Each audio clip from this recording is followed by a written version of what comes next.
One, two, three. Assalamualaikum warahmatullahi wabarakatuh.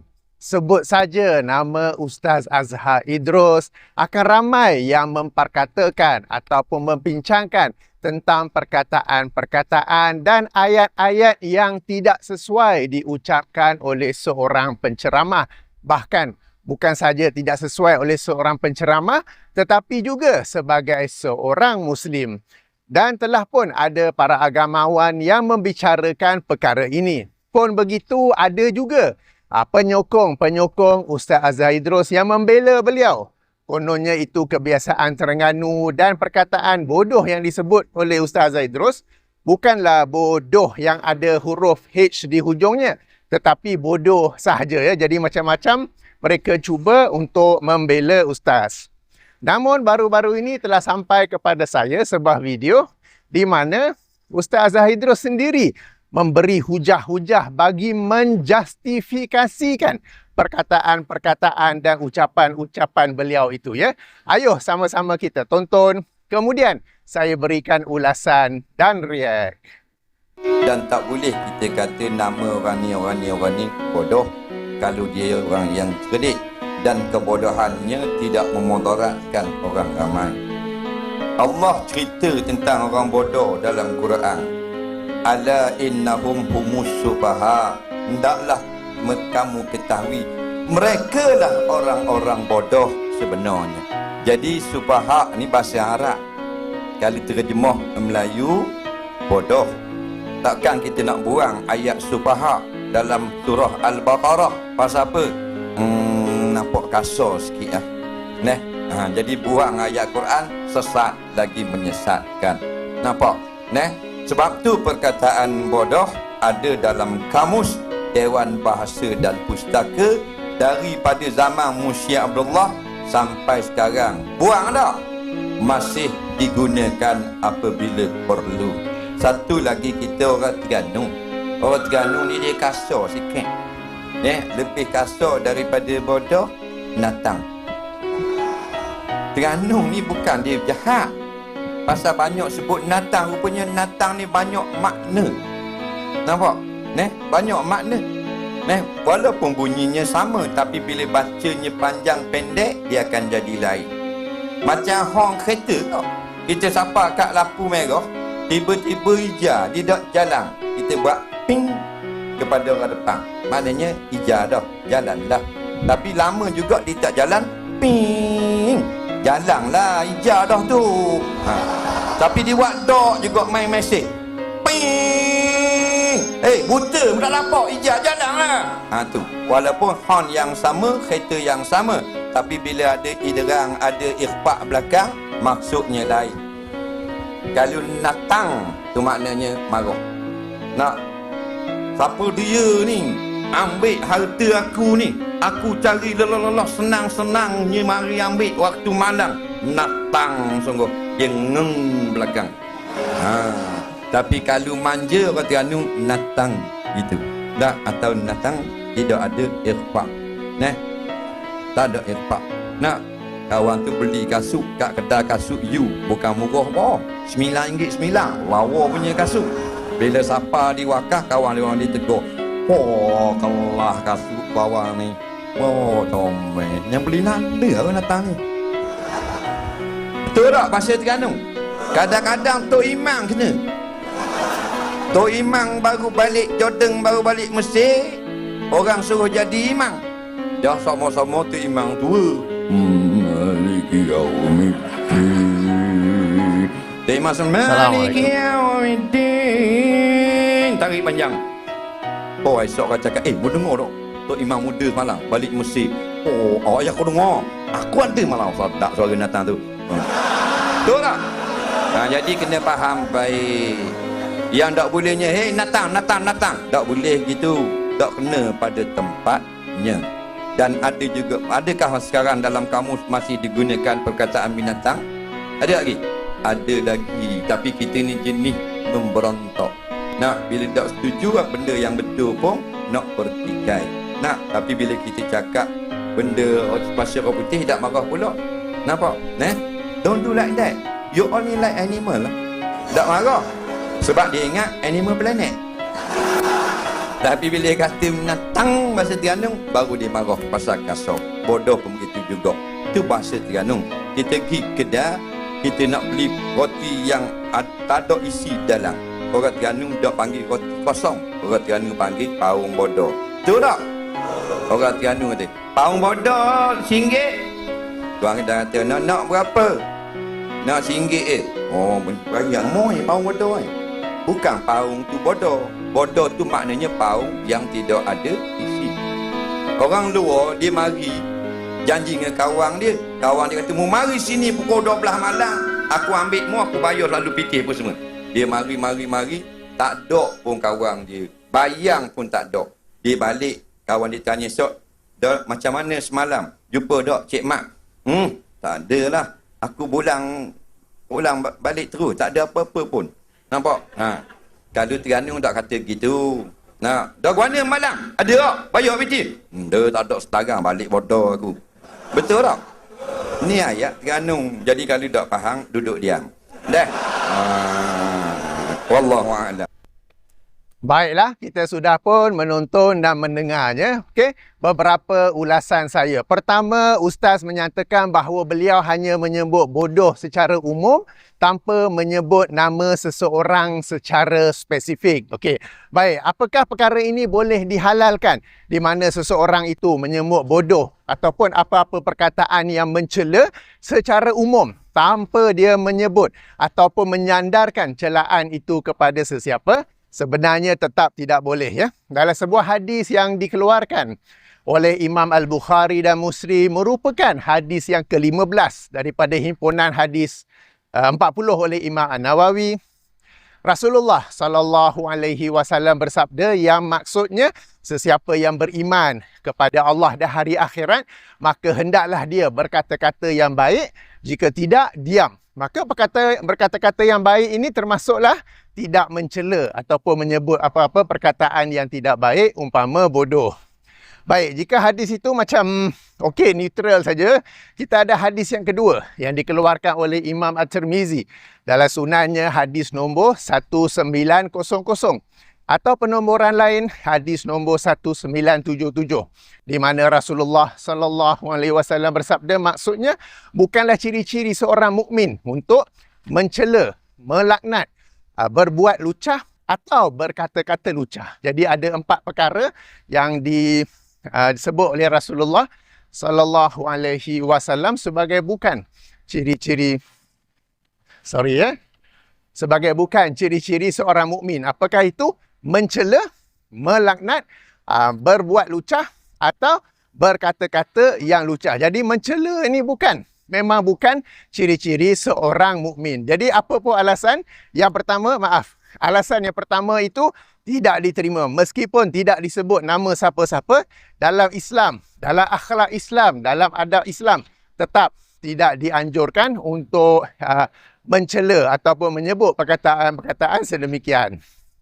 Okey, ulasan kedua, Ustaz pula menyebut bahawa di dalam Al-Quran ada perkataan as-sufaha yang bermaksud bodoh. Kan? Jadi, takkan kalau tak boleh sebut perkataan bodoh, takkan nak buang perkataan bodoh daripada Al-Quran. Ataupun, apakah Al-Quran ini pun menggunakan perkataan kasar? Ini satu hujah yang tidak sepatutnya datang daripada seorang ustaz. Saya nampak sangat beliau mencuba sedaya upaya untuk menjustifikasikan aksinya.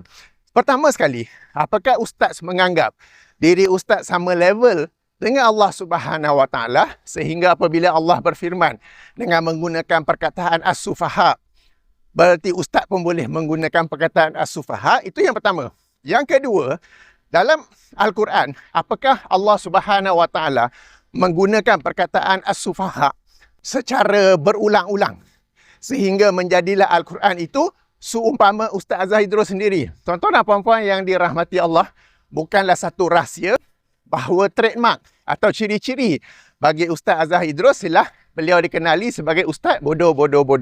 Bukan kerana beliau bodoh, okey, dengar baik-baik, bukan kerana beliau bodoh, tetapi ucapan yang lazim yang beliau sebutkan ialah bodoh. Sehingga saya kata, saya tak suka mendengar kuliah Ustaz bodoh. Mesti orang tahu yang saya maksudkan ialah Ustaz Azhar Idrus, kerana ia telah menjadi satu trademark, telah menjadi satu ciri-ciri bagi Ustaz Azhar Idrus. Bukan kerana beliau bodoh, tetapi kerana ucapan yang lazim keluar daripada mulutnya. Sekarang ini, perkataan as-sufaha memang ada dalam Al-Quran. Namun apakah dalam Al-Quran ia digunakan dengan sebegitu kerap sehingga kitab Al-Quran itu sendiri dikenali dengan kitab as-sufaha? Tidakkan kitab Al-Quran ini dikenali dengan pelbagai nama-nama yang baik lagi indah kecuali sufaha. Kemudian kalau kita lihat dari sudut rasio penggunaan pun memang ada, tetapi rasio penggunaan as-sufaha itu sangat kecil berbanding pelbagai lagi perkataan yang baik-baik. Jadi dalam Al-Quran memang ada perkataan as-sufaha yang bermaksud bodoh, namun ia tidaklah diguna dengan kerap, dengan sesuka hati sehingga ia menjadi satu trademark bagi Al-Quran. Berbeza bagi Ustaz Azhar Idrus, beliau menggunakannya dengan begitu kerap sehingga ia menjadi satu trademark bagi dirinya sendiri. Dan di sini, Ustaz Azhar Idrus sendiri telah membantah hujah mereka yang cuba membelanya bahawa konon yang disebut oleh Ustaz ialah bodoh tanpa H. Okay? Padahal Ustaz sendiri telah menjelaskan bahawa yang disebut ialah as-sufaha, yang ini bodoh sebagaimana yang kita semua kenal. Okey, ulasan yang ketiga, Ustaz juga cuba menjustifikasikan dirinya dengan berkata perkataan bodoh pun ada dalam kamus. Kan? Jadi kalau tak boleh pakai perkataan bodoh, nak kena keluarkan dari kamus ke? Aduh Ustaz, macam mana boleh jadi high level macam tu? Okey, perkataan bodoh dan juga lain-lain perkataan yang berbentuk mencela ataupun negatif memang ada dalam kamus. Tapi tujuannya ada dalam kamus bukan untuk digunakan secara kerap, bukan untuk digunakan secara lazim, tetapi untuk menjelaskan maknanya. Dan bila kita tahu bahawa maknanya itu tidak bagus, kita tidaklah menggunakannya secara kerap sebagaimana hadis-hadis yang saya baca di awal tadi kan. Bukanlah ciri seorang mukmin untuk mencela, melaknat, berbuat lucah atau berkata-kata yang lucah. So, semata-mata sesuatu perkataan buruk itu ada dalam kamus, bukanlah hujah, bukanlah alasan untuk seorang itu menggunakannya secara kerap. Para penonton yang dirahmati Allah sekalian, bayangkan jika orang-orang muda, bayangkan jika anak-anak belajar menggunakan perkataan-perkataan yang mencela, yang tak baik, tak bagus. Bila ibu bapa tegur, bila guru tegur, anak itu balas apa? Perkataan itu ada dalam kamus cikgu. Perkataan itu ada dalam Al-Quran, wahai ibu, wahai ayah. Alamak, macam mana ni? Kan, aduh, tak sepatutnya ya seorang ustaz memberi alasan sedemikian. Kemudiannya, ustaz juga berkata bahawa itu bercakap sedemikian adalah satu kebiasaan bagi orang Terengganu. Alright. Yang ini saya nak para penonton dari kalangan orang Terengganu sendiri bersuara. Sebab sekarang ni seorang ustaz yang trademarknya ialah perkataan-perkataan yang buruk, ayat-ayat yang buruk, cuba menjustifikasikannya dengan menyandarkannya kepada orang Terengganu. Padahal saya yakin ramai orang Terengganu tidak sedemikian. Satu contoh, Ustaz Engku Ahmad Fazil. Saya memang banyak berbeza pandangan dengan beliau. Tapi satu perkara yang saya respect tentang beliau ialah walaupun banyak orang kritik, walaupun banyak orang hentam, beliau tetap berkata-kata dengan baik, berkata-kata dengan tenang. Jadi akhlak dan adab yang baik apabila berkata-kata. Beliau orang Terengganu. Tak ada pula beliau nak pakai bodoh ke binatang ke apa kan. Jadi memberi alasan itu adalah budaya ataupun kebiasaan orang Terengganu, adalah sesuatu yang orang Terengganu sendiri perlu bangun untuk membela. Kemudian, kalaulah betul itu adalah kebiasaan orang Terengganu dan kalaulah betul ianya adalah okey untuk orang Terengganu, maka kuliah-kuliah Ustaz Azhar Idrus sepatutnya hanya sesuai untuk warga Terengganu, bukan satu Malaysia, bukan satu dunia, kepada sesiapa sahaja yang menonton, yang boleh memahami bahasa Melayu. Bahkan kuliah-kuliah beliau tidak patut ada rakaman, tidak patut disebarkan di media sosial sebab yang menontonnya adalah bukan orang Terengganu kan. Jadi Nak bagi alasan pun sampai merendahkan orang Terengganu, yang bahkan juga memberi alasan yang sebenarnya membataskan dirinya sebagai hanya layak berbicara di Terengganu sahaja. Okey. Jadi demikianlah beberapa poin utama yang sekali lagi ya, penggunaan perkataan bodoh memang ada dalam Quran, memang ada dalam kamus, tapi ia tidak digunakan dengan kerap. Ia tidak digunakan dengan sewenang-wenangnya sehingga Al-Quran mahupun kamus dikenali sebagai buku atau kitab atau sumber rujukan yang bodoh. Berbanding dengan seorang ustaz ni yang menggunakannya dengan begitu lazim, begitu kerap, sampai-sampai menjadi trademark dia. Ya, kalau saya sebut saja ustaz bodoh-bodoh nak mari kuliah di sini, orang akan kenal siapakah yang saya maksudkan ya. Baiklah, untuk mengakhiri video ini saya nak bacakan sebuah hadis Nabi SAW yang dikeluarkan oleh Imam Bukhari dalam sahihnya, hadis nombor 5997 atau penomoran lain hadis nombor 6478, yang bermaksud sesungguhnya seorang hamba mengucapkan satu kalimah, satu perkataan yang dengan itu dia meraih keredaan Allah, sementara dia menganggap perkataan itu biasa-biasa saja, dan Allah mengangkat dengannya, dengan perkataan itu, darjatnya ataupun satu darjat.